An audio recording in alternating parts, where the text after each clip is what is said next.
हमारे देह बहुत ही एक हाईटेक मशीन है। ये बहुत ही एडवांस मशीन है। और एक ह्यूमन बॉडी ही ऐसी बॉडी है जो कि सोम को स्वयं पैदा कर सकती है। योगा को पोस्चर से जोड़ दिया, बॉडी की स्पाइन को आपने खराब कर दिया, जबकि बॉडी में सिर्फ एक स्पाइन ही है जो सबसे मेन पार्ट है। जब आप इस पृथ्वी पर आंख खोलते हैं तो आपको सबसे बड़ा प्रकाश सोर्स क्या दिखता है? तो सन सनातन है, जो आपको दो प्रकाश स्रोत दिए हैं। पूर्ण प्रकाश सूर्य है, मध्य प्रकाश चंद्रमा है। उसी से आपके अंदर दो नाड़ियां चलती हैं, इडा पिंगला, क्योंकि सेम मैक्रो में दिखाया गया है, सेम आपके अंदर माइक्रो में रखा गया है। सूर्य अगर एक आम के फल को पका सकता है तो वो हमारी आत्मा को भी पका सकता है, उसको भी मैच्योर कर सकता है, उसको भी परिपक्व कर सकता है। आकाश में तारामंडल आपके ऊपर सर्वेलेंस कर रहा है हर समय कि कोई भी कर्म करे तो उस कर्म को वो इमीडिएटली उसमें रिकॉर्ड हो जाए। वो रिकॉर्ड आपकी कॉर्ड से जुड़ा है, इसीलिए उसको रिकॉर्ड बोलते हैं। पांचों इंद्रियां एक ही विषय को पूर्ण रूप से देख पाएं और उसमें से सारा ज्ञान निकाल सकें, उसको हम कहते हैं कॉमन सेंस। हीलिंग मोडालिटीज या जितनी भी ऑल्टरनेटिव मोडालिटीज हैं वो सिर्फ आपकी इनर वेलबींग को खराब कर रही हैं। पास्ट लाइफ में कौन जा रहा है? पास्ट लाइफ में वो लोग जा रहे हैं जिनको आज की लाइफ में भी ट्रॉमा है। पास्ट लाइफ करवाने के बाद भी उनको पता चला पास्ट लाइफ में भी ट्रॉमा था, तो उसके बाद उन्होंने एक ऐसा क्या एक्शन किया कि अभी वो ट्रॉमा नहीं आएगा। आकाशिक रिकॉर्ड पिछला, पास्ट लाइफ पिछला, हीलिंग पिछली बीमारी, everything is related to past which is dead. आपकी जो प्रकृति है उसमें हरा रंग है, उसमें ब्राउन कलर की अर्थ है, ऊपर ब्लू स्काई है, हर रंग के फ्लावर्स, हर रंग के फल, हर रंग की दालें और हर रंग के मनुष्य हैं। लेकिन जब आपको परमात्मा को डिसाइड करना है तो आप बोलते हैं व्हाइट है। जो लोगों ने इतने पशुओं के साथ किया है, नॉन वेज को अडॉप्ट करके, इतने जो पशुओं के साथ संहार किया है, इतना वध किया है, इतनी बलि दी है, तो वो उसकी ऊर्जा कहाँ जाएगी? अब वो ऊर्जा कहीं तो रिफ्लेक्ट होगी। अभी तो लोगों को अवतार वैसे ही दिख रहे हैं ना, जैसे रामानंद सागर ने दिखाया है, लेकिन आज के युग का अवतार ऐसा थोड़ी होगा। आपका वास्तविक भविष्य आपके देह त्याग के बाद शुरू होता है, क्योंकि निर्णय आपके जीवन का देहांत है, अंत काल में निर्णय है कि आप इसी लोक में फिर से वापस आएंगे, इससे नीचे जाएंगे या इससे ऊपर जाएंगे। भी आपका बहुत बहुत स्वागत है हमारे प्लेटफॉर्म पर। Yes yes Sonam, yes, it's really good to meet, good to connect. भी सबसे पहले मैं आपसे जानना चाहूंगी कि जब मैंने आपके प्रोफाइल को स्टडी किया तो उसमें लिखा था षड विद्या, वर्ण विद्या, मधु विद्या। आप इन विद्याओं के जनक हैं। तो मैं सबसे पहले आपसे जानना चाहूंगी कि मैंने इन विद्याओं के बारे में पहले कभी नहीं सुना। तो प्लीज आप मुझे और मेरे जितने दर्शक आज आपको सुन रहे हैं, देख रहे हैं, उन्हें बताएं कि ये विद्या क्या है और इससे हमें क्या बेनिफिट है करने से। देखिए, सबसे पहले क्या है कि प्राचीन काल में जो गुरुकुल परंपरा होती थी, तो गुरुकुल गुरुकुल परंपरा में बहुत सारी विद्याओं के ऊपर जो थी शिक्षा प्रदान की जाती थी। ठीक है, तो जैसे जैसे समय निकलता गया और कलयुग का युग आया, तो कलयुग में वो सारी विद्याएं लुप्त होने लगी, अस्त हो गई। ठीक है, क्योंकि जीवन भी अस्त व्यस्त हो गया, तो विद्याएं भी अस्त हो गई। तो उस ज्ञान की जो धारा थी, जिसे लोग सरस्वती कहते हैं, तो वो हम जानते हैं कि सरस्वती भी लुप्त हो गई। तो वो अब किसी को तो उसको ट्रांसमिशन को एक्सेप्ट करना पड़ेगा, कोई तो वो ट्रांसमिशन लेगा। लेकिन हम जानते हैं कि ट्रांसमिशन तभी आ सकता है जब आप सही रेडियो फ्रिक्वेंसी पर अट्यून्ड है।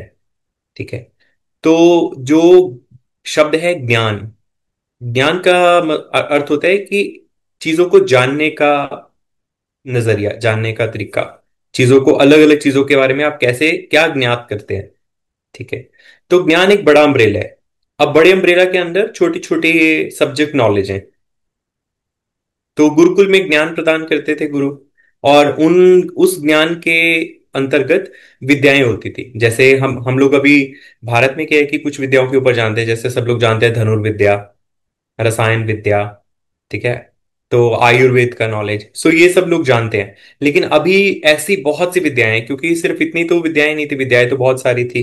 और ऋषियों महर्षियों के पास तो बहुत सारी विद्याएं होती थी। तो इनमें से कुछ विद्याओं के ऊपर मैंने कुछ पिछले वर्षों में बात की है। तो जो विद्याएं मुझे समझ पड़ी हैं और जो मेरी सूझबूझ में आई हैं, जो मैंने प्रकृति से ली हैं, तो मैं उन विद्याओं के ऊपर मैंने कुछ बात की है। तो जैसे मान लीजिए षड विद्या। तो हमारा जीवन, जो पृथ्वी पर जो जीवन है, वो एक हेक्स ऑफ लाइफ की तरह है, कि हम एक जीवन के हेक्स में फंसे हुए हैं। मतलब हम षड रिपु में फंसे हुए हैं, पार्थिव जीवन के। ठीक है, तो उस षड रिपु से बचने का तरीका क्या होता है? उस षड रिपु से बचने का तरीका जो है, उसकी विद्या को कहते हैं षड विद्या। ठीक है, तो षड विद्या के अंतर्गत इसके ऊपर एक पूरी सीरीज मैंने की है पास्ट में, जिसमें मैंने बताया है कि षड विद्या में आपको तंत्र मंत्र यंत्र संसार दर्शन समन्वय मार्ग, तो इनके ऊपर आपको पता होना चाहिए। तो अगर आपको इनके ऊपर इन विषयों पर ज्ञान है, तो आप जीवन के जो षड रिपु है उसको आराम से तोड़ सकते हैं, आप उसका तोड़ निकाल सकते हैं। One can easily break through the hacks of life. तो वो षड विद्या है। इसी तरह से मान लीजिए अगर है मधु विद्या। सो मधु का अर्थ होता है माधुर्य, स्वीट, जिसे हम मधु कहते हैं, मधु माधुर्य स्वीट। लेकिन मधु से ही एक रोग भी उत्पन्न होता है जिसे मधु के नाम से जानते हैं, हम कहते हैं मधुमेह। ठीक है। तो मधु विद्या हमारे भीतर किस तरह से हम नेक्टर को उत्पन्न करते हैं, अमृतत्व को कैसे उत्पन्न करते हैं, अमृत कैसे उत्पन्न करते हैं, क्योंकि हमारे देह बहुत ही एक हाईटेक मशीन है, ये बहुत ही एडवांस मशीन है। और एक ह्यूमन बॉडी ही ऐसी बॉडी है, यही एक ऐसी देह है जो कि सोम को स्वयं पैदा कर सकती है। अगर इसके इनपुट्स ठीक कर दिए जाएं तो ये स्वयं ही सोम को पैदा कर सकती है। और कोई मशीन नहीं है। अगर आप देखेंगे संसार में, तो लोग ब्लड बैंक से ब्लड लेते हैं, लेकिन वो ब्लड भी ह्यूमन बॉडी से लिया जाता है। तो विज्ञान ने अभी इतना ज्यादा तरक्की नहीं की है कि वो सारा जो भोजन जो हम देह में डालते हैं उससे जो रक्त उत्पन्न होता है, तो वो बाहर किसी मशीन में डालें और उससे रक्त उत्पन्न हो जाए। ठीक है। तो रक्त उत्पन्न करने के लिए आपको फिर भी ह्यूमन बॉडी की जरूरत ही पड़ेगी।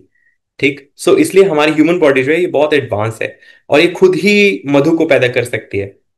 और मधु को पैदा करने में, जैसे मैंने जो वो विद्या है, मैंने वो विद्या जो है वो मधु से ली है, जो कि मधु की मक्खी होती है, मधुमक्खी। क्योंकि मधुमक्खी की जो ध्वनियां हैं, उन ध्वनियों को सुनने से और उन ध्वनियों को समझने से, सही उच्चारण करने से और अपना इनपुट सही करने से हम अपने भीतर मधु को उत्पन्न कर सकते हैं। हमारे भीतर सोम पैदा हो सकता है, हमारे भीतर अमृत रसायन पैदा हो सकते हैं। रसायन शब्द जैसे हम शब्द ही देखें तो रसायन शब्द का मूल ही है रस। तो हमारी बॉडी में कई तरह के रस पैदा होते हैं, जैसे जिसे हम बोलते हैं जूसेस, जैसे पेप्टिक जूसेस हैं हमारे अंदर, पैंक्रियाटिक जूसेस हैं, तो बहुत सारे जूसेस पैदा होते हैं। अगर उन रसों को ठीक कर दिया जाए, उन जूसेस को ठीक कर दिया जाए, तो हमारे अंदर अमृत रस पैदा हो सकता है, जिसे जो कि हम मधु विद्या के माध्यम से समझते हैं। तो इसी तरह से वर्ण विद्या है। तो जिस तरह से मान लीजिए अगर हम ललिता सहस्त्र नाम देखें, तो ललिता सहस्त्र नाम में बताया है कि जब शक्ति किसी के सहस्त्रार पर एक्टिवेट होती है, सहस्त्रार पर, सहस्त्र पे एक्टिवेट होती है, क्राउन सेंटर पे एक्टिवेट होती है, तो क्राउन पर एक्टिवेट होने पे वो सारे वर्णों की विद्या दे देती है। ठीक है। सहस्त्र दल पद्मस्था सर्व वर्णों उपशोभिता। तो सारे सहस्त्र दल पर आने पर सारे वर्णों की विद्या जो है वो देवी प्रदान कर देती है।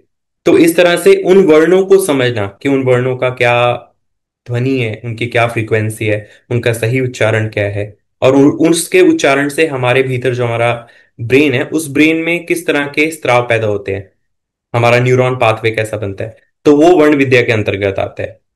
और वर्णों को जोड़ने से कौन सी ध्वनियां बनती हैं, जिसे हम संस्कृत में कहते हैं मंत्र। ठीक है। सो मंत्र विद्या भी वर्ण विद्या के अंतर्गत ही आती है। तो उसी से आगे पैदा होता है शब्द ब्रह्म, मतलब आप कैसे वर्ड्स से वर्ल्ड की मैनिफेस्टेशन करते हैं। ठीक है। सो ये सारी विद्याएं जो हैं, अब इन विद्याओं के बारे में मैंने कुछ पिछले वर्षों में बात की है, इसके बारे में मैंने लिखा है, और कई इन इन सब्जेक्ट्स के ऊपर मैंने बहुत इलेबोरेटिवली भी लिखा है। तो अभी हमारे भारत में क्या प्रचलन है कि हम जानते हैं कि कोई भी चीज नहीं आती है तो हम लोग को ये पढ़ा दिया जाता है कि इस विद्या के जो फादर हैं वो सो एंड सो अंग्रेज वो हैं, वेस्ट से वो हैं। ठीक है। जबकि हमारी जो विद्याएं हैं वो वैदिक ऋषियों से ही आती हैं। ठीक है। सो हमारी जो वैदिक सभ्यता है, वैदिक सनातन है, वहीं से सारी विद्याएं आती हैं। तो असली जो पिता हैं, जनक हैं उन विद्याओं के, वो ऋषि हैं।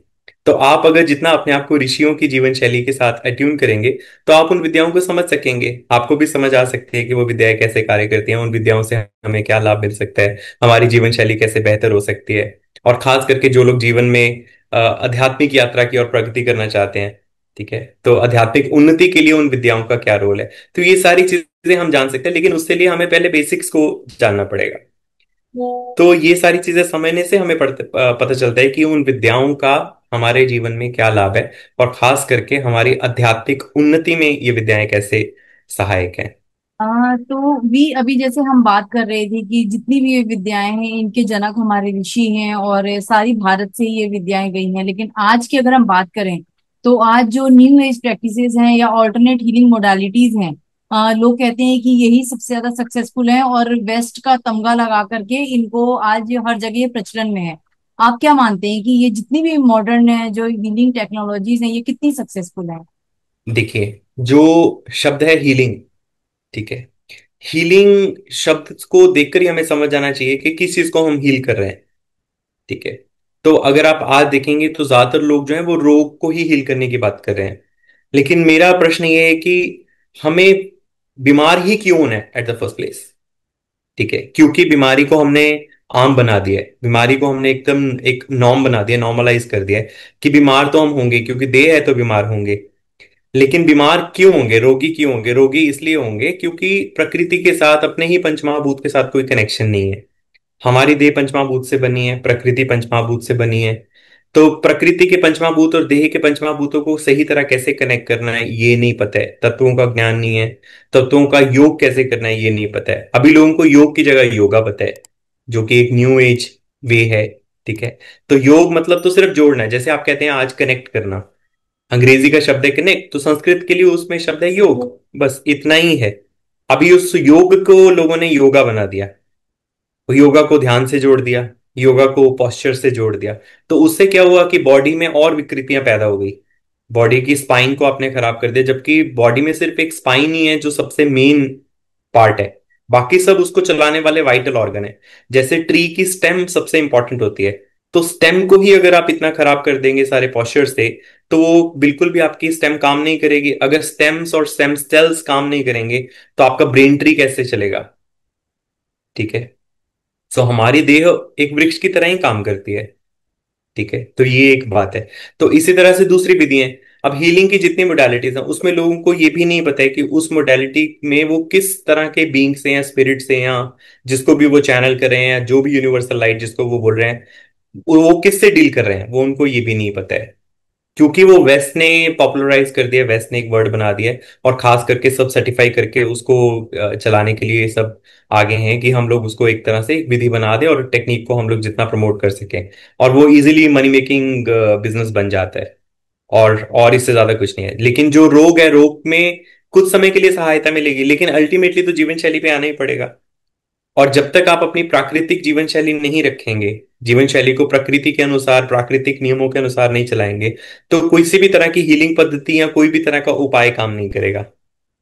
ये सबको पता है कि आप एक मान लीजिए देह में कुछ भी इनपुट्स हैं, आप चाहे भोजन ले लें, चाहे आप इंद्रियों के इनपुट्स ले लें, वो गलत करते ही रहेंगे तो अल्टीमेटली आप सफर करेंगे। तो हीलिंग मोडालिटी कितनी देर काम करेगी? लेकिन हाँ ये है कि हीलिंग मोडालिटी जब आप बाहर लोगों को प्रमोट कर रहे हैं तो उससे आपके लिए वो एक अच्छा व्यापार का साधन बन जाती है। बस ये यहां तक है। बाकी हीलिंग मोडालिटीज में ना जाकर लोगों को सबसे पहले रोग में ही ना जाना एक्सेप्ट करना चाहिए, और रोग में ना जाने के कारण ढूंढने चाहिए, ना कि रोग होना और फिर उसको, उससे निजात पाना। ठीक है। तो अभी आप देखेंगे तो सारी जितनी भी न्यू एजिंग टेक्निक्स हैं, तो इन सारी टेक्निक्स का जो मेन फंडा ही ये है, उसका बेस लाइन जो है वो ये है कि आप रोग रोग रखें, रोग के साथ जिए, रोग को फिर हील कर लें, फिर दूसरा रोग लाएं, फिर उसको हील कर लें। या फिर आप मेंटल जितनी टेक्निक्स हैं उसमें अपनी मानसिकता को आप कितना वृद्धि कर सकते हैं, कितना बढ़ावा दे सकते हैं। आपका जो मेंटल बलून है वो इतना बड़ा हो जाता है कि आप उसको, कई ट्रॉमास को ठीक करते रहते हैं, आप उसमें कई तरह की चीजें मैनिफेस्ट करने की सोचते रहते हैं, फिर आप अल्टीमेटली स्पिरिट्स के पास पहुंच जाते हैं, फिर स्पिरिट से डील करते रहते हैं, फिर चैनल करने लगते हैं, और फिर मन का जो विकास है वो सिर्फ और सिर्फ एक अलग दिशा में बढ़ता रहता है। लेकिन आपकी आत्मा की तरफ वो कभी नहीं बढ़ता, अपने आप को करेक्ट करने में कभी नहीं बढ़ता, प्रकृति के नियमों के अंतर्गत कार्य करने में कभी नहीं बढ़ता। तो ये न्यू एजिंग क्यों लाई गई है? न्यू एजिंग इसलिए लाई गई थी क्योंकि सबको पता था कि आने वाले टाइम में ये ऐसा युग परिवर्तन का समय आने वाला है जिसमें कि सब लोग अवेकन होंगे, सब लोग जागेंगे और सब लोग प्रश्न पूछेंगे। तो जितना लोग प्रश्न पूछेंगे, ऑब्वियसली प्रश्न पूछने पर सही उत्तर देने वाला तो होना चाहिए। और अगर उनको पहले ही उनकी मेंटल वर्ल्ड में और उनकी मानसिकता में उलझा दिया जाए तो वो प्रश्न भी नहीं आएंगे उनको। ठीक है, तो उनको वो प्रश्न भी नहीं आएंगे, और प्रश्न नहीं आएंगे तो सवाल तो खोजेंगे कहां से? तो मेरा ऐसा मानना है कि हीलिंग मोडालिटीज या जितनी भी ऑल्टरनेटिव मोडालिटीज हैं वो सिर्फ आपकी इनर वेलबींग को खराब कर रही हैं, और आपको वो ऑल्टर करती हैं, और कुछ नहीं है। आप प्रकृति की तरफ ना मुड़ के सिर्फ शॉर्टकट्स देख रहे हैं, लेकिन वो शॉर्टकट्स शॉर्ट टर्म ही है बस, वो लॉन्ग टर्म नहीं है। और वो रास्ता आपकी प्रगति की तरफ नहीं जाता है, आपकी आध्यात्मिक उन्नति की तरफ नहीं जाता है। क्योंकि एक जन्म में आप बहुत काम कर सकते हैं अपने बर्थ के लिए, कुछ ही सालों में आप बहुत अच्छा उन्नति कर सकते हैं। तो लेकिन अगर आप हीलिंग मोडालिटीज और ये सारा रास्ता अडॉप्ट करते हैं तो आप अपनी आध्यात्मिक उन्नति के पथ से बिल्कुल हट जाते हैं। और सिर्फ मैनिफेस्टेशन, शॉर्टकट्स और हीलिंग मोडालिटीज, या जिसको मैं बोलता हूँ फील गुड फैक्टर, तो कुछ समय के फील गुड फैक्टर में आप पड़ जाते हैं। तो वो फील गुड फैक्टर तो मिलता है, लेकिन उससे आपकी प्रगति नहीं होती, ना आपका विकास होता है। सो ये न्यू एज टेक्निक्स है, और कितनी भी टेक्निक्स लें, इसके ऊपर मैंने बहुत डिटेल में पिछले कई सालों में रादर मेरे आध्यात्मिक यात्रा की शुरुआत से ही मैंने हीलिंग मोडालिटीज और ये सारी चीजों के ऊपर बात की है। और कई वर्षों मैंने उसके ऊपर बोला है, और अलग अलग विधियों के ऊपर भी मैंने बताया है कि उनका अर्थ, वास्तविक अर्थ क्या है। तो वी जैसे अभी आपने बताया कि हम जितनी भी ये जो न्यू एज टेक्नोलॉजी है या जो जो भी मोडालिटीज हैं इन पे ना फंस करके हमें अपनी आध्यात्मिक उन्नति की बात करनी चाहिए, उस पे फोकस करना चाहिए। तो लेकिन अगर मैं बात करूं जैसे हीलिंग टेक्निक्स में, अगर हम कुछ रैंडम नाम लेते हैं जैसे कि रेकी लेते हैं, तो रेकी में ऐसा बोला जाता है कि हम यूनिवर्सल एनर्जी की कॉलिंग करके उसके जो एक सोर्स के साथ कनेक्ट होके हम किसी को हील कर रहे हैं। तो इसमें तो कहीं कोई स्पिरिट या कोई और किसी हम थर्ड पर्सन को इन्वॉल्व नहीं कर रहे, डायरेक्ट हम यूनिवर्स की ही एनर्जी को चैनल ओके। कर रहे हैं। ओके। या या फिर अगर हम बात करें आकाशिक रिकॉर्ड्स की, तो आकाशिक में भी ऐसा कहा जाता है कि हर सोल का अपना एक डेटा होता है जो कई वर्षों से जीती आई, जन्मों से जीती आई, तो उसको हम एक्सेस करते हैं। तो इसमें कुछ गलत कैसे हो सकता है? ओके, चलिए मैं आपको एक चीज बताता हूँ कि इसमें क्या है कि अगर आप यूनिवर्सल एनर्जी की बात करते हैं, जब आप इस पृथ्वी पर आंख खोलते हैं तो आपको सबसे बड़ा प्रकाश सोर्स क्या दिखता है? सन यानी सूरज। That's all. Okay. So universal मतलब जो सदा है, सदा था, सदा रहेगा। तो सन सनातन है। सन शब्द सनातन ही बनाता है, शब्द सन सनातन। ठीक। तो यूनिवर्सल एनर्जी जो है बेसिकली हमारी पृथ्वी पर सूर्य से आ रही है। सूर्य उसका प्रत्यक्ष प्रमाण है। दो आंख खोलकर सिर्फ देख लेने मात्र से आपको पता है, आपकी कॉमन सेंस कहती है कि सूर्य ही ऊर्जा देता है। ठीक है।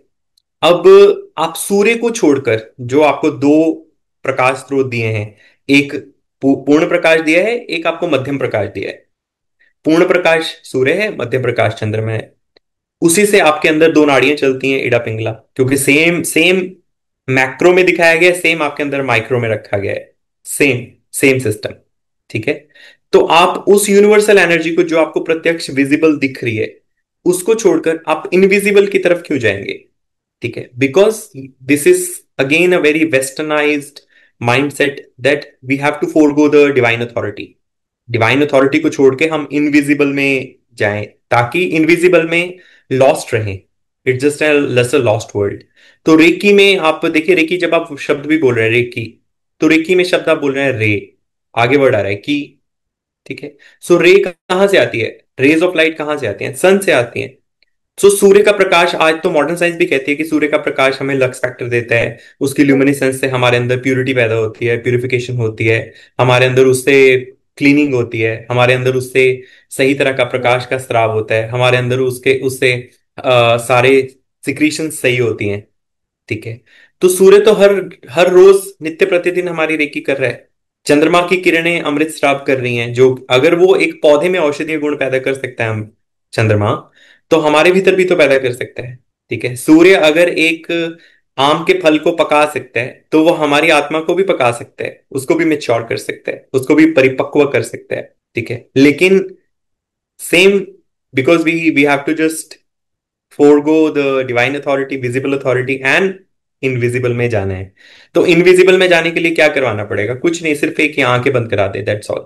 अगर आप आंखें बंद करवा देंगे तो लोग प्रकाश को भूल जाएंगे। आप किसी भी जगह पे अगर आप नेविगेट करना है, आपको मान लीजिए आपको किसी जगह पर एक स्थान से दूसरे स्थान पर जाना है, तो आपको एक इनविजिबल जगह पे भेजा जाए या प्रत्यक्ष प्रमाण देकर भेजा जाए, कहाँ पे आपको नेविगेट करना आसान है? हाँ, मुझे प्रत्यक्ष प्रमाण क्लियर है मेरी आंखों के सामने। ठीक है। तो सूर्य एक प्रत्यक्ष प्रमाण है। हम प्रत्यक्ष इतने विशाल प्रचंड प्रकाश स्रोत को, स्वर्णिम आभा लिए हुए स्रोत को छोड़ के हम किसी और प्रकाश को ढूंढ रहे हैं। तो ये एक कॉमन सेंस की, सामान्य ज्ञान की बात नहीं है। ये सामान्य सूझबूझ की बात नहीं है। ये वही सोच से आ सकता है जहां पे आंखें बंद करा के आपको यूनिवर्सल लाइट दिखाई जाए। और उसके ऊपर भी बात यह है कि अगर आपको यूनिवर्सल लाइट या कोई प्रकाश देखना है, तो वो ऑलरेडी प्रकृति में सारा विद्यमान है। वो सारी तरह के रंग, जितने भी कलर्स की लाइट आपको देखनी है, वो सारी प्रकृति में विद्यमान है। और वो प्रकृति की सारी जितने वर्ण है, जितने रंग हैं, वो आपके भीतर माइक्रो में रखे गए हैं। आपके मूलाधार को लाल रखा गया है, ठीक है, सेक्रल को येलो गोल्डन रखा गया है, हार्ट को ग्रीन रखा गया है, ठीक है। तो सारे पूरे 7 रंग का स्पेक्ट्रम आपके अंदर रखा गया है, पूरा वर्णक्रम है आपके अंदर।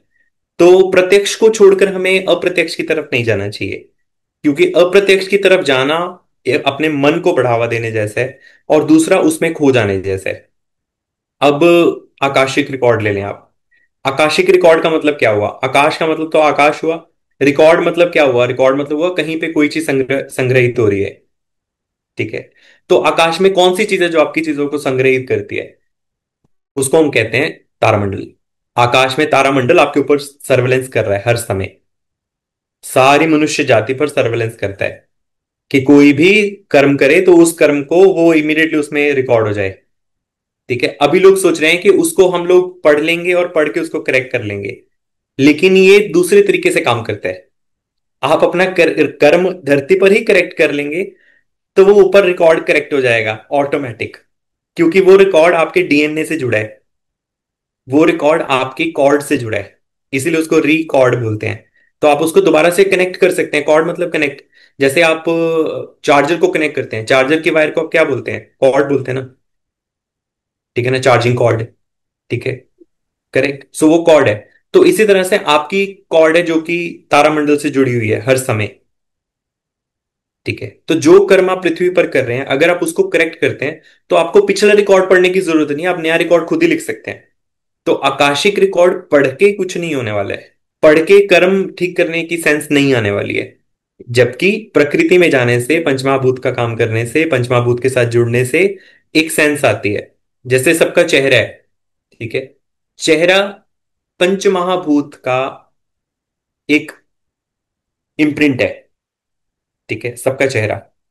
आप जब किसी की चेहरे की तरफ देखते हैं तो आप क्या देख रहे हैं? आप उनके पंचमहाभूत की तरफ देख रहे हैं। 5 senses is equal to 5 elements, तो आप उनके 5 सेंसेस की तरफ देख रहे हैं, 5 एलिमेंट्स की तरफ देख रहे हैं, ठीक है। तो अगर आप 5 एलिमेंट्स के साथ कनेक्ट करते हैं, तो आपकी 5 सेंसेस ठीक होती हैं, आप सेंस में आते हैं। एक चीज को, एक विषय को 5 की 5 सेंसेस देख पाए अच्छे से, उसे हम कहते हैं कॉमन सेंस। पांचों इंद्रियां एक ही विषय को पूर्ण रूप से देख पाए और उसमें से सारा ज्ञान निकाल सकें, उसको हम कहते हैं कॉमन सेंस, ठीक है, which is not so common today, correct. So अगर हम प्रकृति में गए बिना, अपनी सेंस को बिना गेन किए, किसी भी तरह के रिकॉर्ड को क्रैक करने की सोचेंगे, तो ये मुझे इसमें कोई भी समझ नहीं पड़ती है, इसमें मुझे कोई भी समझदारी वाली बात नहीं लगती है। इट इज तो जस्ट लाइक एक इनविजिबल लाइब्रेरी जिसका आपको कुछ नहीं पता। आप सोच रहे जी। हैं कि पुराना रिकॉर्ड पढ़ के मैं, मेरे लिए यहाँ जीवन ठीक हो जाएगा, लेकिन हमारे लिए हमारा जीवन जो है पृथ्वी का, ये कर्म प्रधान जीवन है। आपके आज के कर्म से आपका भविष्य बनता है, आपका प्रेजेंट है उसी से फ्यूचर बनता है। अगर आप आज का प्रेजेंट ही ठीक नहीं करेंगे, तो आपका फ्यूचर कैसे ठीक होगा? वो कोई भी किताब पढ़ के या कोई आपके अपने आकाशिक कोई भी रिकॉर्ड पढ़ के या किसी से कोई गाइडेंस लेके वो ठीक नहीं होने वाला है। वो आपके एक्शन से ही ठीक होने वाला है, ठीक है। और ग्रहों से, अगर आप सोच रहे हैं कि ग्रहों से या किसी तारा समूह से या तारा मंडल से या किसी नक्षत्र से कोई आप रिकॉर्ड ले लेंगे, एक्सेस कर लेंगे, जिसे लोग आजकल एक्सेस कॉन्शियसनेस बोलते हैं, it is not possible. Access consciousness is a very, I should say, it is a very high class विद्या, कि आप किसी तारामंडल से कोई विद्या ले लें। तो उसके भी पैरामीटर्स होते हैं, जैसे एक बीमारी के पैरामीटर्स होते हैं, सिम्टम्स होते हैं, आपको पता चलता है किसी टेस्ट के थ्रू। तो इसी तरह से एक्सेस कॉन्शियसनेस कौन एक्सेस कर सकता है सही में, वास्तविकता में रिकॉर्ड्स को? तो उसके भी टेस्ट है, सिम्टम्स है, लक्षण है। इसलिए अगर आप देखेंगे, अर्जुन कृष्ण को पूछते हैं कि अगर कोई जागृत हो जाता है, कोई एनलाइटेंड है बीइंग, तो उसके क्या लक्षण है, ठीक है। इसी तरह ऋषि जो है, महर्षि वेदव्यास को पूछते हैं कि एक बुद्ध बुद्ध पुरुष के क्या लक्षण है, ठीक है। तो सारे हमारे स्क्रिप्चर्स में हर चीज के लक्षण दिए हुए हैं, हर चीज के लक्षण होते हैं। और वो लक्षण उदय होने पर ही हमें पता चलता है कि ये उस चीज को इस व्यक्ति ने सिद्ध कर लिया है। सिद्ध मतलब इस चीज के ऊपर मास्टरी हासिल कर लिया है। That's all. तो भी जो एक्सपर्ट आज की डेट में बैठे हुए हैं बहुत सारे हैं, अगर आप उनको सर्च करते हो ना गूगल पे तो आपको पूरी लिस्ट मिलती है।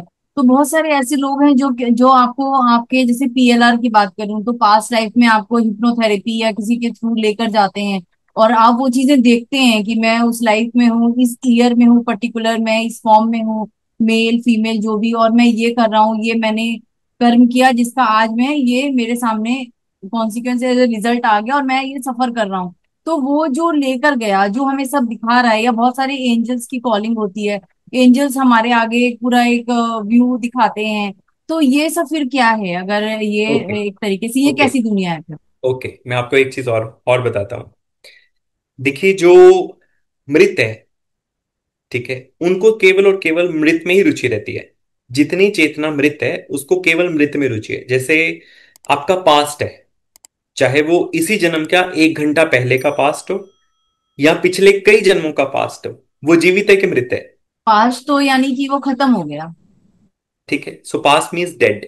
तो डेड में इंटरेस्ट है, ठीक है, डेड डेड को सुनने में इंटरेस्ट है।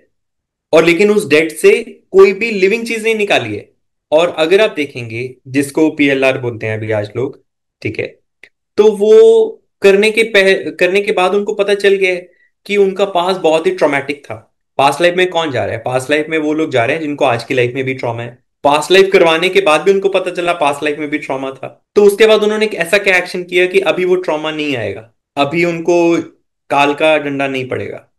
ऐसा क्या एक्शन लिया पास्ट लाइफ सेशन करवाने के बाद? पास्ट लाइफ में अपनी गलतियों को देखकर फिर वो उसका करेक्शन कर रहे हैं कि अब आगे आने वाली लाइफ में ना कुछ ऐसा हो, या अभी करंट लाइफ को ठीक कर करंट सके। लाइफ में तो कोई रिपीट होता ही नहीं।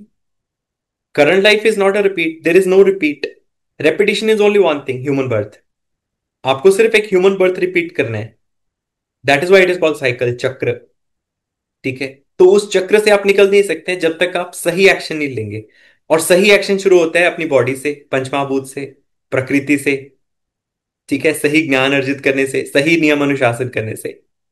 ठीक है, तो जिन्होंने अभी तक पास्ट लाइफ का ट्रॉमा देखकर ये शिक्षा नहीं ली है कि मेरे साथ अभी तक पिछले जन्म में भी ये हुआ था और इस जन्म में भी ट्रॉमा है, तो अभी मुझे ट्रॉमा से बचने के लिए क्या करना चाहिए और उसका करेक्टिव एक्शन क्या है। अगर उनको लग रहा है कि करेक्टिव एक्शन ये है कि पास्ट लाइफ में जो किया था अभी वो नहीं करेंगे, तो वो करेक्टिव एक्शन नहीं है।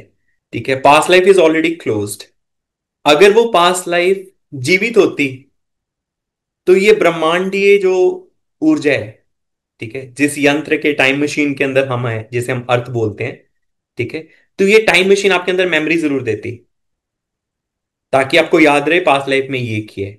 Because the Srishti, the creation, the universal forces, nature, it is not interested कि आपको पास्ट लाइफ की कोई चीज आज के लाइफ में उसकी छवि आए, ठीक है, आपको आवृत्त करे। तो ये सिर्फ यही चाहती है कि आप हर चीज को नवीन रूप से जिए, ठीक है, नव ऊर्जा के साथ जिए। और वो आपको साल में भी बार बार नवीन ऊर्जा के साथ जीने का मौका मिलता है, जैसे आप बोलते हैं नवरात्रि। नव मीन्स नवीन, न्यू। ठीक है, सो आपको हर समय न्यू वे में जीने का वे मिलता है, तरीका मिलता है, एक चांस मिलता है, अपॉर्चुनिटी मिलती है। So current birth is just an opportunity to everybody कि वो आप एक नवीन रूप से जी सकते हैं, ना कि पास्ट लाइफ। और there is a word regression, there is a word progression. तो सभी को ये डिसाइड करना चाहिए कि हम रिग्रेस होने में इंटरेस्टेड हैं कि हम प्रोग्रेस होने में इंटरेस्टेड हैं। तो I am sure everybody wants to just progress. आप आज किसी के साथ इस जीवन में कोई ट्रॉमा होता है मान लीजिए, ठीक है, ट्रॉमा होने पर या कोई भी लाइफ सिचुएशन होने पर अगर आप उससे बात करें तो सबका पहला एक सामान्य उत्तर क्या होगा? सामान्य उत्तर होगा, मुझे उसके बारे में बात नहीं करनी है, मुझे अपने पास्ट में नहीं जाना है। लेकिन when it comes to PLR, everybody says, okay, I am interested to know what all I suffered. By knowing the suffering, you should know कि ये जो प्लेन है जिसको आप पृथ्वी बोलते हैं, भूमंडल बोलते हैं, ठीक है, अर्थ बोलते हैं, so it is a plane of pain, it's a plane of suffering sorrow, ये है दुखालय है। ठीक है, कृष्ण इसको भी दुखालय ही बोलते हैं, माम उपेत्य पुनर्जन्म दुखालयम अशाश्वतम। तो ये दुखालय है। तो दुखाले में क्या होता है? दुख। तो दुखाले में तो दुख तो सबसे इजीली मिल जाएगा, लेकिन दुख से बचने के लिए there is a way, and that way is called discipline. That way is called अनुशासन। अपने ऊपर शासन लाना अनुशासन के थ्रू ही हो सकता है। ठीक है, अनुशासन को मैं बोलता हूं अनुशासन स्वयं पर शासन। ठीक है, जिसे आप बोलते हैं स्वतंत्र। तो ये new age techniques is just like rounds and rounds, loop. Past life, past life, past life, पुराना पिछला, पुराना पिछला, आकाशिक रिकॉर्ड पिछला, पास्ट लाइफ पिछला, हीलिंग पिछली बीमारी, everything is related to past which is dead. If you're living, start fresh, start like living, now live it. और वो एक्शंस लें जिससे कि अभी दोबारा सफरिंग ना आए, दोबारा से फिर से दुख ना आए, फिर पीड़ा ना आए, फिर पेन ना आए। तो भी जो हम ये मोडालिटीज में जो भी आज जो भी जा रहे हैं ये करते हैं, तो ये कहते हैं कि एक वाइट फॉर्म ऑफ लाइट है, यूनिवर्सल लाइट, या उसको गॉड कहते हैं, कि वही क्रिएशन है इस पूरी पृथ्वी का या पूरे ब्रह्मांड का करता धरता जो है, वो जो एक वाइट लाइट है वही है। आप बिलीव करते हैं कि वही जो वाइट और लाइट है वही गॉड है? इससे फनी बात नहीं हो सकती है। अच्छा। इससे ज्यादा फनी बात और चाइल्डिश बात नहीं हो सकती। इट्स वेरी किडिश कि ओके। आपके आप जिस धरती पे रह रहे हैं, मुझे वहां धरती की प्रकृति का एक रंग बताएं, कि एक रंग की है प्रकृति, मुझे बताएं। नहीं, प्रकृति की अगर हम बात करें तो हरियाली सबसे पहले आंखों के सामने, मेरा तो हरा रंग आता है। Correct, correct. आपकी जो प्रकृति है उसमें हरा रंग है, उसमें ब्राउन कलर की अर्थ है, जी ऊपर जी ब्लू जी, स्काई है। बिल्कुल। ठीक है, बीच में हर रंग के फ्लावर्स, हर रंग के फल, हर रंग की दालें। ठीक है, और हर रंग के मनुष्य हैं। ठीक जी है, जी जी। लेकिन जब आपको परमात्मा को डिसाइड करना है तो आप बोलते हैं वाइट है। तो ये बहुत ही फिल्मी बात है, जो कि सिर्फ और सिर्फ टीवी शो से निकल के आता है, और ये सबने उसी टीवी शोज का बना लिया है एक माइंडसेट, और अंदर एक इमेज बना ली है कि परमात्मा मतलब वाइट लाइट। ऐसा नहीं है।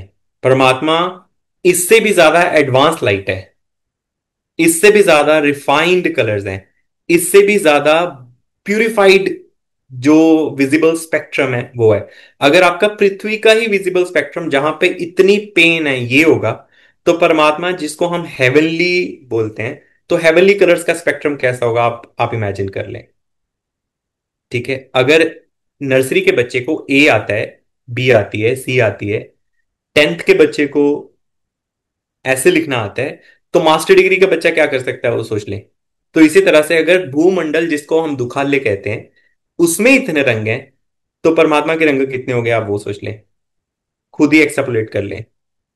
ठीक है, तो ये व्हाइट लाइट वाली बात बहुत ही फनी है, क्योंकि ये बिल्कुल वेस्ट से आता है, क्योंकि वेस्ट की जितनी मूवीज हैं, फिर यहाँ पे हमारे यहाँ पे जितने सीरियल्स बनते हैं, उन सब में यही सब दिखाया जाता है कि परमात्मा वाइट है, वो विंग्स लेके बैठा है, और एक पूरा सारा वाइट एक बैकग्राउंड है जिसमें फेदर्स ही फेदर्स हैं, यहाँ एक गेट है जिसमें से गोल्डन लाइट आ रही है। तो ये सारी चीजें दिखाई, इसके ऊपर ही सारा ये माइंडसेट आधारित है। इसमें कोई भी वास्तविकता नहीं है, इसमें कोई रियलिटी नहीं है, ये बिल्कुल भी रियल नहीं है। ये सिर्फ और सिर्फ हॉलीवुड बॉलीवुड को लेकर माइंड में उस इमेज को बनाया हुआ है, और उसी को सब इमेजिन करें, क्योंकि आप उसी चीज की कल्पना कर सकते हैं जो मैक्सिमम आपने देखा है। ठीक है, आप उसी चीज की कल्पना कर सकते हैं। ये जो अभी सब लोग एक ही रंग के कपड़े भी पहनने वालों को गुरु बोलते हैं, तो ये भी माइंडसेट वहीं से आता है। ये भी बॉलीवुड का स्कूल माइंडसेट है, क्योंकि स्कूल में all children they have a uniform.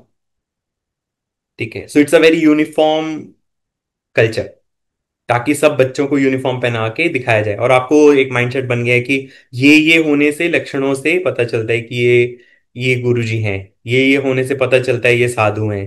ठीक है, या फिर अब बाहरी चीजों से, क्योंकि ज्ञान का प्रमाण नहीं पता है। ठीक है, ज्ञान का कोई प्रमाण नहीं पता है, और एट द सेम टाइम ये भी नहीं पता है कि उस ज्ञानवान व्यक्ति के दिव्य गुण कैसे देखने हैं। जैसा मैंने कहा कि लोगों को बीमारी को टेस्ट करना आता है, लेकिन दिव्य गुणों को देखना नहीं आता है, क्योंकि अपनी ही प्रकृति से दूर कर दिए गए हैं, और अपने ही शास्त्रों से दूर कर दिए गए हैं। ठीक है, तो ये सारी चीजें खत्म हो गई हैं। तो इनके खत्म होने के बाद क्या बच जाता है? सिर्फ ऑब्वियसली व्हाइट लाइट, क्योंकि सब बोलेंगे व्हाइट लाइट से 7 कलर स्पेक्ट्रम आता है। व्हाइट लाइट से सिर्फ 7 कलर स्पेक्ट्रम नहीं आता है, गोल्डन लाइट से 7 कलर स्पेक्ट्रम आता है। जैसे सूर्य की किरणों से इंद्रधनुष बनता है, सूर्य का प्रकाश स्वर्णिम है, कोई छोटा बच्चा भी बता सकता है। कि सूर्य का प्रकाश स्वर्णिम है, उससे इंद्रधनुष बनता है। तो भी अभी आपने थोड़ी देर पहले बात की थी युग परिवर्तन की, कि हम युग परिवर्तन की ओर बढ़ रहे हैं, तो आप इस बात में बिलीव करते हैं कि अब हम सतयुग के जो नए युग में प्रवेश करने वाले हैं? मैं ये बिल्कुल प्रमाण से कह सकता हूं कि कलयुग ऑलरेडी खत्म हो चुका है। कलयुग खत्म हो चुका है, सतयुग का प्रारंभ हो चुका है। हम लोग संधि युग में हैं। संधि मीन्स एक ब्रिजिंग टाइम। अब कुछ लोग उस ब्रिज के दूसरी तरफ सतयुग में उतर उतर रहे हैं। कुछ उतर चुके हैं, कुछ एक, कुछ अभी ब्रिज के ऊपर हैं, कुछ अभी ब्रिज के इस पार ही खड़े हैं। उनको वो सोच रहे हैं कि कलयुग ही ठीक ठीक चल रहा था, अभी इधर सेटलमेंट ठीक थी। क्योंकि कलयुग का मतलब क्या हुआ? कली मतलब डार्कनेस, कली मतलब अंधकार। ठीक है, कली मतलब अज्ञान। तो कईयों को अज्ञान में रस है, जैसे हम कहते हैं इग्नोरेंस इज ब्लिस। ठीक है, कईयों को इग्नोरेंस ही ब्लिस लगती है। अज्ञानता ही कईयों के लिए आनंद है। तो अज्ञानता के जिनको आनंद है उनके लिए अभी कलयुग ही चल रहा है।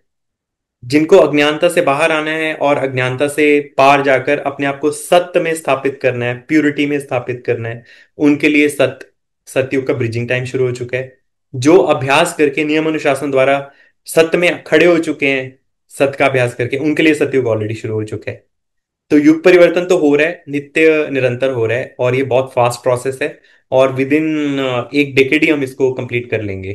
तो भी ऐसा कहा जाता है कि अभी जो समय चल रहा है तो ये आत्माओं के इवोल्यूशन का समय है, और लगभग 26,000 सालों के बाद ही ये समय आता है।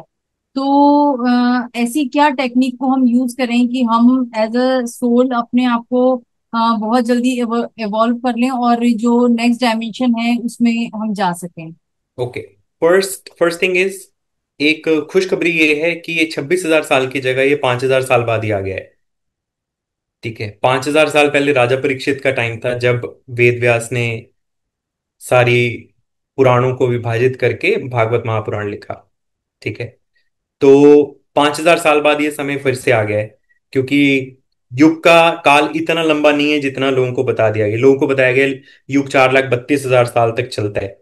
ठीक है, तो ऐसा कुछ नहीं है। वो सिर्फ एक असुरों का और जो राक्षस राज हैं उनका एक वे है, ताकि वो कलयुग को चलाते रहें और लोग एफर्ट ना करें। ठीक है, लेकिन कलयुग बहुत ही सरल है। इट्स ऑल मेंटल एज, एक मानसिक युग है। मानसिक युग को ठीक करने का सिर्फ एक ही तरीका होता है, आप कर्म करने लग जाएं, एक्शन में आ जाएं।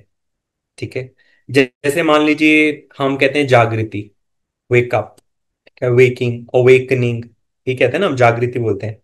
जब आप रात को सोते हैं तो आपके लिए संसार खत्म हो जाता है।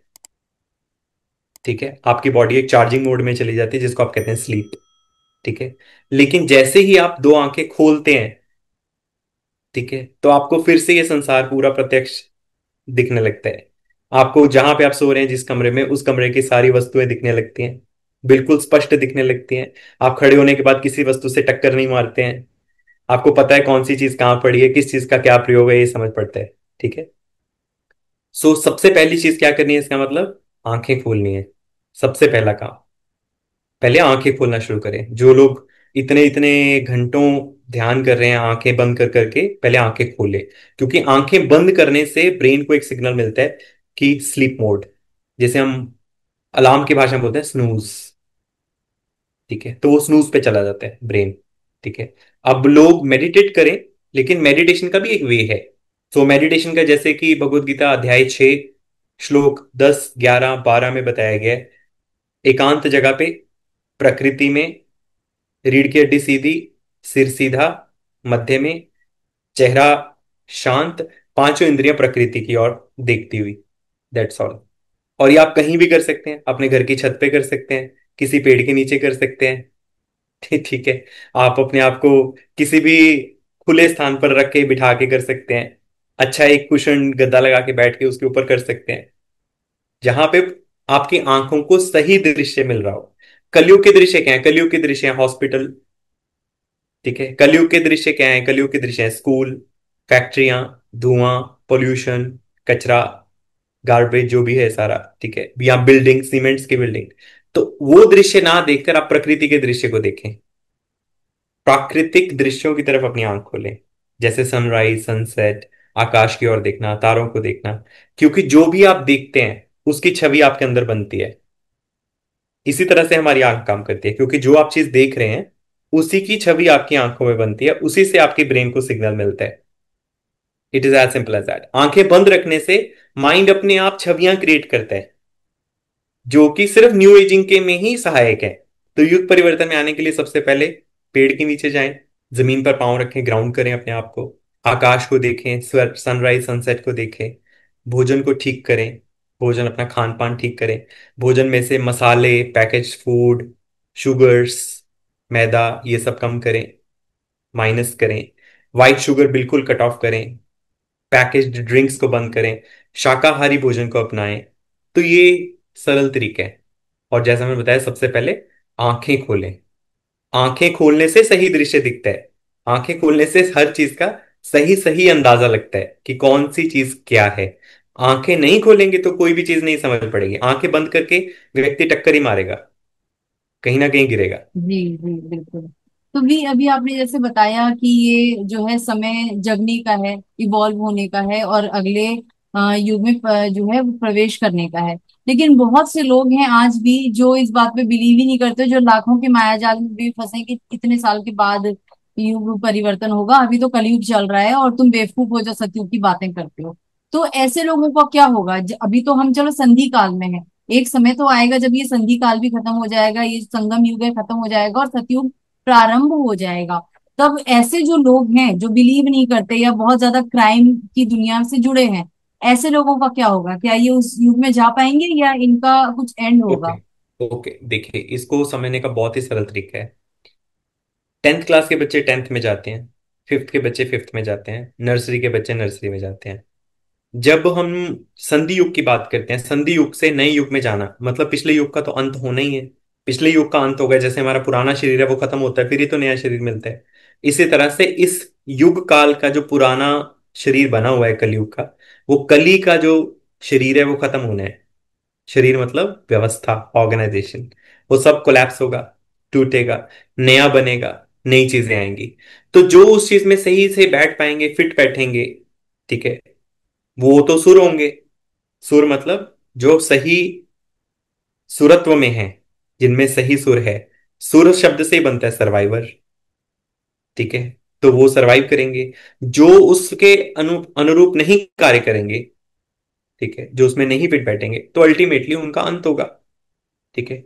और 4,32,000 साल तक की जहां तक बात है, तो आप स्वयं से पूछें कि क्या आप यही सारी पीड़ा, बीमारियां, डिसऑर्डर, डिप्रेशन, ये वॉर्स, इतना सारा जो ब्लडशेड हो रहा है, ठीक है, इतना रक्तपात जो धरती पर चल रहा है, क्या आप उसको 4,32,000 साल तक देखना चाहेंगे? इस सीन को, इतनी वायलेंस को, क्या आप चार लाख कभी बत्तीस नहीं, हजार साल तक देखना चाहेंगे? कभी भी अगर नहीं। नहीं देखना चाहेंगे तो उसका अंत अभी हो सकता है। इंडिविजुअल इंडिविजुअल के लिए अंत अभी हो सकता है। स्व के लिए अभी खत्म हो सकता है। जब आप सही रास्ता चुने, स्व के लिए अभी खत्म हो सकता है। अगर नहीं खत्म करेंगे तो फिर आप भी उसी में हिस्सेदार हैं, ठीक है। तो आप भी उसी में हिस्सा दे रहे हैं, आप उसी के भागीदार हैं, तो आपको भी उसी में ही, आपका भी फल वैसे ही होगा, आपकी गति वैसी होगी। तो जो इसके अनुरूप नहीं कार्य करेंगे तो उनको, उनकी गति अलग होगी, जो उसके अनुरूप कार्य करेंगे उनकी गति अलग होगी। It is just like pass and fail. तो भी अभी जो ये चेंज ओवर का टाइम है और जो हम नए युग में प्रवेश करेंगे, तो चीजें पुरानी को तो खत्म होगी, तभी नई चीज की शुरुआत होती है। तो जैसे अभी हम प्लेन क्रैश का लें जो अभी रिसेंटली हुआ है, या अभी हम देख रहे हैं कि बहुत ज्यादा अर्थक्वेक वगैरह आ रहे हैं। तो इसका मतलब जितना मैं समझ पा रही हूँ कि ये जो प्रकृति है वो अपने पांचों तत्वों को बहुत भयावह रूप से लेकर आएगी, और चीजें डिस्ट्रक्ट होंगी जो उस युग में जाने वाले हैं या नहीं है, जो भी वो सब खत्म होंगे, मास में लोग खत्म होंगे, तभी हम उस युग में जा पाएंगे। राइट। सो इसको देखने का एक सिंपल वे मैं आपको बताता हूँ कि 5 तत्व जो हैं वो प्रकृति का हिस्सा है, ठीक है। प्रकृति माँ है, ठीक है। यहाँ पे अभी 8 बिलियन जीवात्माएं माँ के गर्भ में है। प्रकृति माँ के गर्भ में 8 बिलियन जीवात्माएं हैं, ठीक है। तो वो 8 बिलियन जीवात्माएं अगर माँ के विरुद्ध काम करेंगी, तो माँ को उनको नष्ट करना ही पड़ेगा ना, ठीक है ना। तो माँ को उनको नष्ट करना ही पड़ेगा। और अब माँ एक एक को चुन चुन के तो नहीं कर सकती। तो विधान कैसा होता है? विधान क्या बनता है? विधान बनता है कि एक ही तरह की जीवात्माओं को एक ही जगह पे कैटेगराइज किया जाए, एक ही जगह पे इकट्ठा किया जाए, फिर वो उसको सामूहिक रूप में खत्म किया जाए। ठीक है, जिसको आप बोलते हैं मास डिस्ट्रक्शन। ठीक है, सामूहिक निर्णय। तो ये मास डिस्ट्रक्शन जो है ये हो ही रही है अभी। अभी आप देखिए 2012 के बाद से आप इवेंट्स देख ले धरती पर। ठीक है, 2012 में सबको एक फिल्म भी दिखाई गई थी 2012 में, जिसमें कहा था कि अभी सब जी डिस्ट्रक्ट होने वाला है। जी जी ठीक है, जी खत्म होने जी। वाला है सबका। तब भी लोग नहीं समझे, फिर 2014 में फिर बताया गया, फिर 2016 में बताया गया, फिर 18 में बताया गया, फिर 20 में तो फिर हो ही गया शुरू काम। ठीक है, तो ये चीज ऑनगोइंग है। तो अगर अभी भी नहीं समझेंगे तो आप भी उसी समूह समूह में आते हैं। ठीक है, मास डिस्ट्रक्शन का मतलब सिर्फ इतने होता है, प्रलय। ठीक है, एक प्रलय, प्रलय का एक रूप। तो प्रलय तो अभी हम धरती पे इससे ज्यादा आप क्या सीन देखेंगे? आप देखें, फ्लाइट्स क्रैश हो रही हैं, कहीं पे सुनामी आ रही है, कहीं पर अर्थक्वेक्स इतने बढ़ गए हैं, वल्केनिक eruptions हो रही हैं, वर्षा इतनी तीव्र गति से हो रही है कि जहां पे कभी बाढ़ नहीं आई थी वहां पे भी अब बाढ़ आ जा रही है। ठीक है, लैंडस्लाइड्स इतनी हो रही हैं, इतने लोग मर रहे हैं। ठीक है, क्योंकि लोगों ने जो पशुओं के साथ किया है इतने वर्षों में, अब वो ऊर्जा कहाँ जाएगी? जो लोगों ने इतने पशुओं के साथ किया है नॉन वेज को अडॉप्ट करके, बीइंग एगिटेरियंस एंड नॉन वेजिटेरियंस और वो सब करके, इतने जो पशुओं के साथ संहार किया है, इतना वध किया है, इतनी बलि दी है, तो वो उसकी ऊर्जा कहाँ जाएगी? अब वो ऊर्जा कहीं तो रिफ्लेक्ट होगी। और वो ऊर्जा कभी भी ऐसा नहीं होता कि वो ऊर्जा एक व्यक्ति को पकड़ेगी जिसने खाया, वो उन सबको इकट्ठे पकड़ेगी। लेकिन उसमें फिर भी वो लोग ही बचेंगे जो अपने आप को सत्य में रखेंगे। सत्य मीन्स प्योर। और प्योरिटी कोई ऐसी चीज नहीं है कि आप आज के एक दिन प्योर हो गए उसके बाद आप जो मर्जी करें। प्योरिटी एक एक दिन करके ही सीखी जा सकती है। धीरे धीरे अपने आप को प्योर किया जा सकता है, और जितनी जल्दी शुरू करेंगे उतनी जल्दी आपका प्योरिटी लेवल आ जाएगा, उतना आप जल्दी सत्य में खड़े हो जाएंगे। तो ये मास डिस्ट्रक्शन तो होनी है, ये तो मतलब कलेक्टिव निर्णय ही है। क्योंकि हिप्नोटिज्म भी मास ही था, सामूहिक सम्मोहन ही काम कर रहा था। सामूहिक सम्मोहन से अब लोग, कुछ लोग बाहर आ गए हैं, कुछ लोग अभी भी उसको मानने के लिए तैयार नहीं है। तो अवेयरनेस तो बड़ी है, ऐसा नहीं है कि अवेयरनेस नहीं है, अवेयरनेस काफी बड़ी है। लेकिन लोग अभी भी अपने पिछली चीजों को नहीं छोड़ना चाहते। जो जिस कर्म में लगे हैं, चाहे वो न्यू एजिंग में लगे हुए हैं, चाहे वो वही मेडिटेशन की टेक्निक्स में लगे हैं, या वही सब काम कर रहे हैं, वही सब कोर्सेज सर्टिफिकेशन उन चीजों में लगे हैं। ठीक है, तो उन चीजों को छोड़ के अब प्रकृति की तरफ आ जाना चाहिए। क्योंकि एक चीज जो मान लेने जैसी है कि आप 5 महाभूत के बने हुए शरीर में हैं, तो ये एक बेसिक सेंस है, बहुत ही मतलब सामान्य सूझबूझ है कि पंच महाभूत के शरीर को पंच महाभूत से जोड़ना है। ये तो बहुत ही सिंपल बात है, जैसे फोन को चार्जर से जोड़ना है। तो अगर पंचमहाभूत को पंचमहाभूत से नहीं जोड़ेंगे तो आपकी बॉडी आपका साथ नहीं देगी। और जो लोग अभी काम नहीं करेंगे तो उनको पृथ्वी आगे देह भी नहीं देगी। क्योंकि आप आज उसको गिफ्ट को ऑनर नहीं करेंगे, आपको एक चांस दिया है, उसको ऑनर नहीं करेंगे, तो प्रकृति आपको देह भी नहीं देगी, भूदेवी एक्सेप्ट नहीं करेगी। धरती माता अपने शरीर में धारण नहीं करेगी, क्योंकि वो धारण कर रही है इसीलिए उसको धरती बोलते हैं।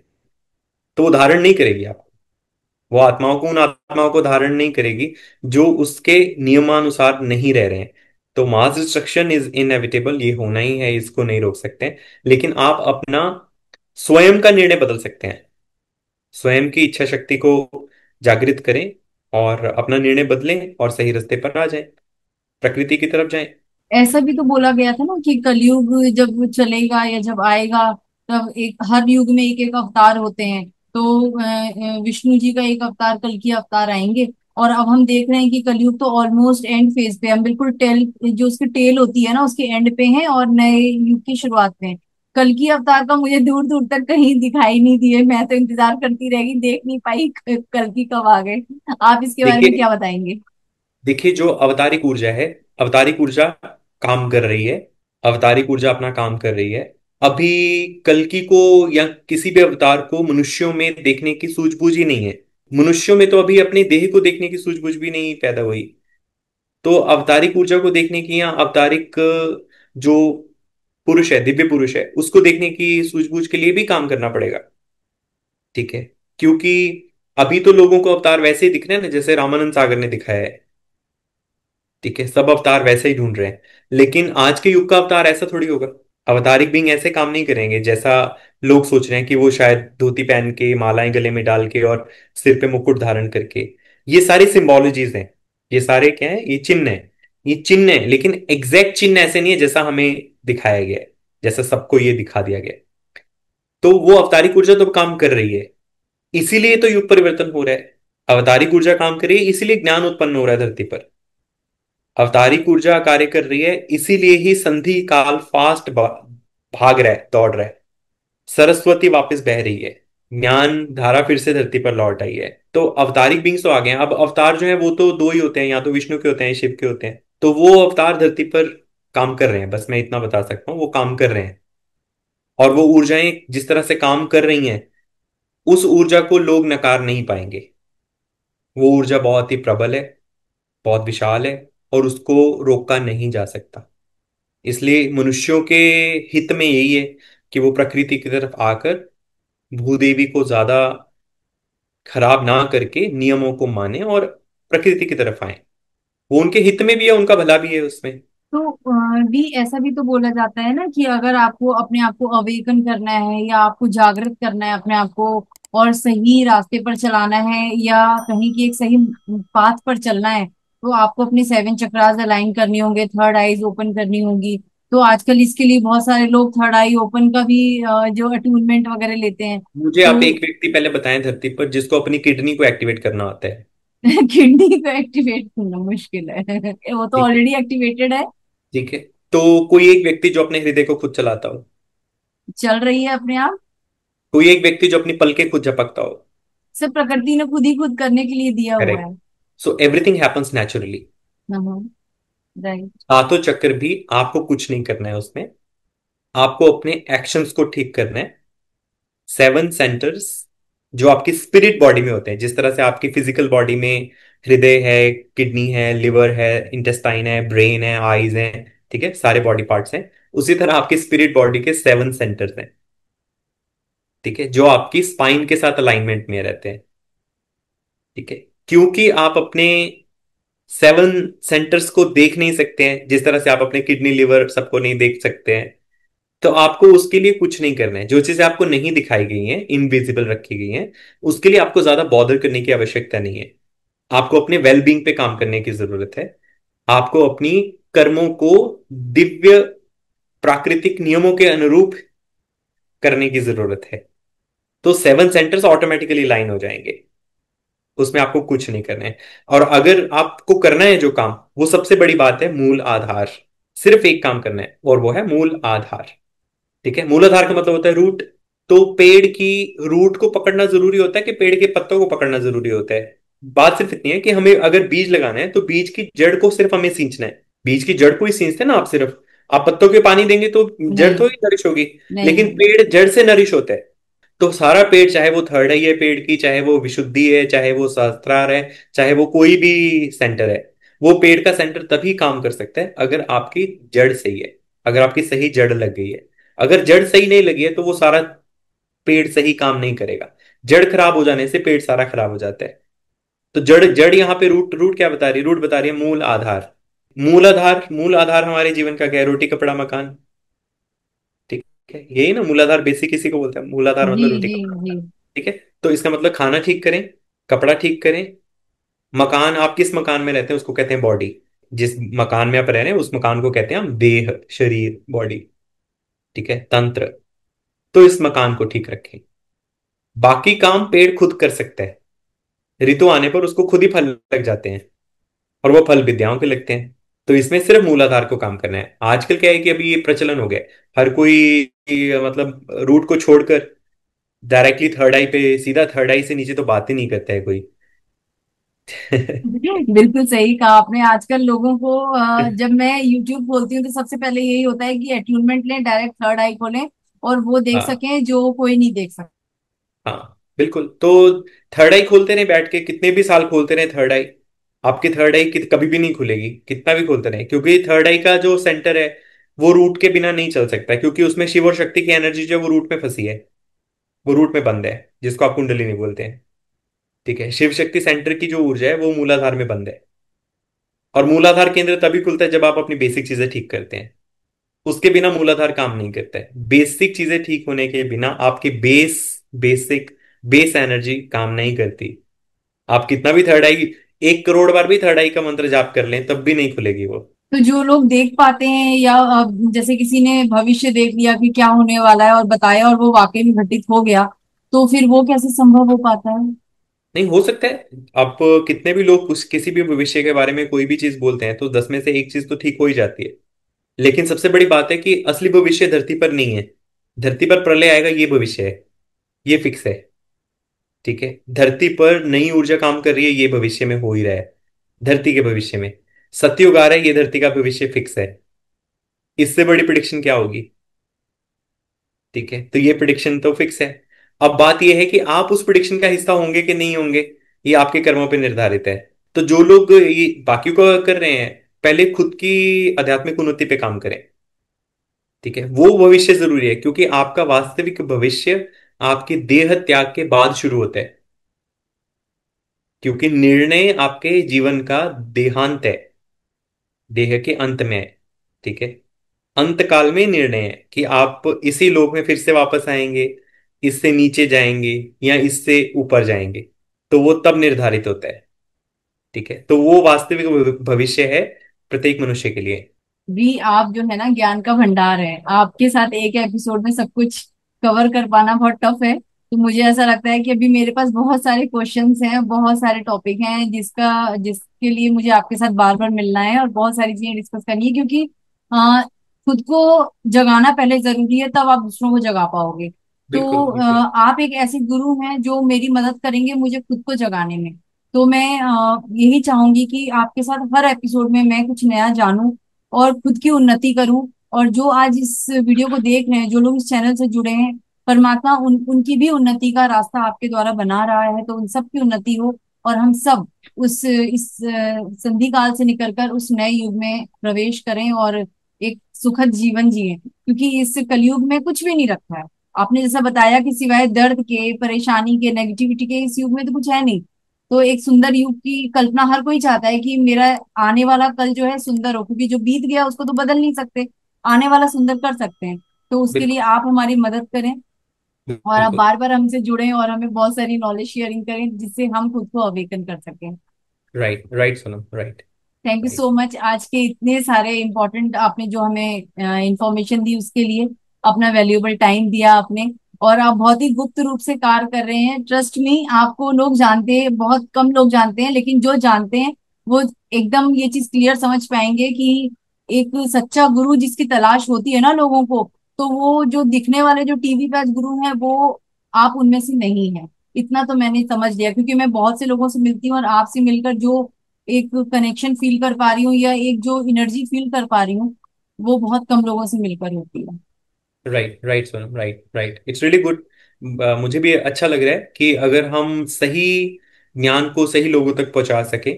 ठीक है, तो जैसे हम देखेंगे कि गुरुओं का जो मेन अभी जो वर्ल्ड वाइड चल रहा है वो सबका क्या है कि एक बाहरी आवरण है। तो लोग बाहरी आवरण से गुरु को पहचानने लगे हैं। तो ये क्या है, ये कलयुग की ही दी हुई सोच है। ठीक है, ये बहुत ही कलयुग का दिया हुआ सोच है कि बाहर ऑरेंज कपड़े, माला या वाइट कपड़े या स्पेसिफिक कपड़े, माथे पर लेप हो, तिलक हो और लाखों फॉलोअर्स हो और स्टेज पे हो। तो अगर आप देखेंगे कि वास्तविकता में तो गुरु शिष्य संबंध सबसे सर्वोपरि था। ठीक है, अगर हम शिव पार्वती को भी देखें तो शिव जो है वो गुरु हैं, इसलिए शिव को गुरु बोलते हैं। और गुरु होने के लिए मिनिमम थर्ड आई लेवल चाहिए, मिनिमम। ठीक है, इसलिए शिव को गुरु दिखाया गया है। ठीक है, तो मिनिमम थर्ड आई लेवल तो चाहिए ही चाहिए गुरु होने के लिए। और पार्वती जो है वो शिष्य है। और शिष्य क्या करता है? शिष्य प्रश्न पूछता है। तो इसलिए अगर आप जितने भी शिव और पार्वती का संवाद देखेंगे उसमें पार्वती शिव से प्रश्न पूछती हैं और शिव उसका उत्तर देते हैं। तो ये गुरु शिष्य संवाद है। लेकिन आज क्या है, इट इज वन साइडेड। संवाद खत्म हो गया है। कृष्ण अर्जुन क्या है? संवाद है। महर्षि वेदव्यास ने जो पूरे पुराण लिखे हैं वो भी क्या है? दो लोगों के बीच की बात है, दो लोगों का डायलॉग है। तो हमेशा से जो ज्ञान था वो डायलॉग रूप में ही डिलीवर किया गया है। अगर आप पीछे भी कहीं भी देख लें, किसी भी पुराण, किसी भी शास्त्र में देखें। लेकिन अभी गुरु शिष्य परंपरा समाप्त हो गई। अब teachers of teacher, teachers of teachers, teachers of teachers. और अभी आज तो मतलब कलयुग की वो स्थिति आ गई है कि any Tom Dick and Harry can become a master. Any, any, any means any. ठीक है, कोई भी बड़ा नाम आगे लगा ले। मतलब आप कृष्ण को भी कृष्ण कहते हैं, मीरा को मीरा बोलेंगे। ठीक है, आप हर हर अवतारिक बीइंग को भी उसके नाम से बुलाते हैं। लेकिन अभी क्या हो गया, अभी सबको बड़े बड़े नामों के आगे प्रीफिक्स सुफिक्स लगाने हैं। तो उसको समझ पड़ता है कि ओके महाराज हैं कोई, या कोई बड़े गुरु हैं, या कोई 1008 कुछ बहुत बड़ा है। सो बट ये रियलिटी नहीं है, दिस इज नॉट ट्रुथ। ये ट्रुथ नहीं है। गुरु मतलब गुरु शिष्य संबंध, जिसमें कि गुरु आपको करेक्ट करता है, हर चीज के लिए करेक्ट करता है। शिष्य वही है जो करेक्ट होने के लिए रेडी है, जो डिसिप्लिन करने के लिए तैयार है, वो शिष्य है। दैट्स ऑल, ये इतना ही बात है। बाकी सारी चीजें क्या है, अभी दुनिया ने खुद खुद बना ली है, खुद डेवलप हो गए हैं over a period of time. सबने ये चीजें बना लिया, और ये कलयुग के फेवर में ही जाती हैं ये चीजें। जितना लोग वास्तविकता को नहीं समझेंगे, तो वो ये सारी चीजें कलयुग के फेवर में ही जा रही हैं। तो उतना ही आप कलयुग की एनर्जी से जुड़े रहेंगे, कलयुग की ऊर्जा से जुड़े रहेंगे, उसकी पूरे शासन के अंतर्गत ही आप काम करते रहेंगे। आप कली की वर्कफोर्स बन के ही रहेंगे। ठीक है। तो ये हमारे शास्त्रों में तो बहुत अच्छे से ये चीजों को एक्सप्लेन किया गया है। और दुनिया सुंदर हो नहीं सकती, धरती की दुनिया, आपका वर्ल्ड सुंदर हो सकता है, लेकिन धरती जिस वाइब्रेशन के लिए बनाई गई है, वो वाइब्रेशन दुख है। क्योंकि धरती उन जीवात्माओं के लिए बनाया गया लोक है जो दिव्य नियमों के विरुद्ध काम करते हैं। जब कृष्ण जैसा व्यक्तित्व इसको दुखाले बोल दे, तो बाकी मनुष्यों को इसको world is beautiful, life is beautiful, या धरती बहुत सुंदर है, ये सब बोलने की आवश्यकता नहीं है। खत्म हो जाती है बात। जब कृष्ण कह दे कि गुरु को तत्व ज्ञानदर्शी होना चाहिए, उसके अलावा गुरु का प्रमाण ही नहीं हो सकता जब तक वो तत्व ज्ञानदर्शी नहीं है। तो बाकी गुरुओं के मतलब वो क्या मालाएं पहन रहे हैं और क्या वो चोला पहन रहे हैं, कितने फॉलोअर्स हैं उनके, वो पैरामीटर ही नहीं है। मास से तो मतलब मास हिप्नोटिज्म ही पैदा होता है, सामूहिक समूह, उससे कोई रास्ता उत्पन्न नहीं होता है। तो जितनी जल्दी समझ जाएंगे उतना बेटर है, जो समझेंगे उनके लिए भला है। तो मैं दिल से धन्यवाद करती हूँ आपका, और फिर से स्वागत करूंगी अगले एपिसोड में, ताकि ये राइट, सीरीज बने और बहुत सारी आपसे ज्ञान मिलकर हम अपने जीवन को परिवर्तित करें। Thank you right, so right, सुना। मच। राइट।